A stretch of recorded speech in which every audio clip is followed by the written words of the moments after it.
Well, I decided not to use the milling machine and all that fancy horse manure to set it up and do the grinding on the rest of it. I figured I'd just use my jeweler's tools, my skill.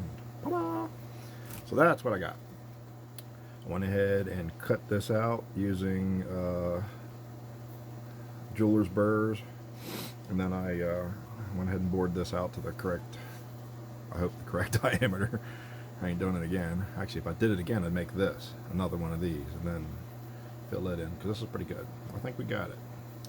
Cleaned up pretty nice. I was able to put some of the knurling back on, and I think we got a winner from this to this.